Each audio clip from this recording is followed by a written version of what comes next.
Can one spouse evict the other from the matrimonial home? Hi, I'm Simon de Pinar and I'm a family lawyer. In the field of family law, I unfortunately see a lot of warring couples. Often, by the time the couple files for divorce, the worst of the battle is behind them. But before then, it can happen that one spouse, usually the one who pays the bills, tries to evict the other from the family home. Now, is this allowed by law? The short answer is no, it is not. A spouse is not a tenant, even if the marriage is out of community or property and one spouse owns the home outright. Spouses have a duty of support to each other, which includes the provision of accommodation and use of household assets. The court would be very reluctant to evict a spouse from the matrimonial home, even if one spouse went so far as to bring the matter to court. If a spouse wants to evict the other, they must show a just reason for the eviction and provide the other spouse with suitable alternative accommodation in fulfillment of their duty of support. Any court would be particularly reluctant to grant an eviction if there are minor children involved. The spouse being evicted can approach the court for an interdict to prevent the other spouse barring them from the use of household assets. But is there only one matrimonial home, you may ask? These days, it's not unusual for a couple to own a second home. That might be a flat in the city or a holiday home. Does the second home count as a matrimonial home?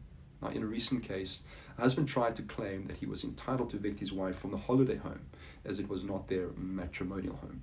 Now, the judge disagreed, saying that all homes occupied together as a married couple are classed as matrimonial homes.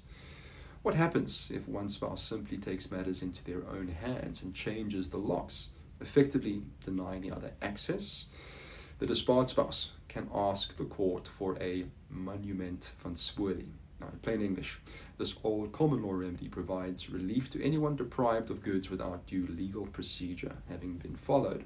We call this spoliation. Now, there are, of course, exceptions to every rule. One spouse can deny the other access and even change the locks if they feel they're in danger. But this is not eviction. This would require a protection order. Simple absence from the home does not constitute sufficient grounds to deny that person access upon their return. However, if one partner is physically or emotionally violent towards the other, or one is fearful of violence, they are entitled to approach the court for a protection order. Now, this will prevent the potentially violent partner from entering the home. This must be done by application to the magistrate's court, and an affidavit must be completed containing details about the behavior of the other person. If someone is in imminent danger and needs urgent protection, an interim protection order will be granted and a court date will be given. This is not the same as eviction.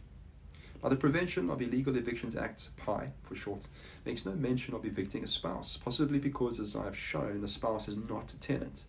If your spouse is trying to evict you from your marital home, or if you are in need of a protection order from a violent spouse, give me a call on 086 099 5146 for a confidential discussion. I'm here to help.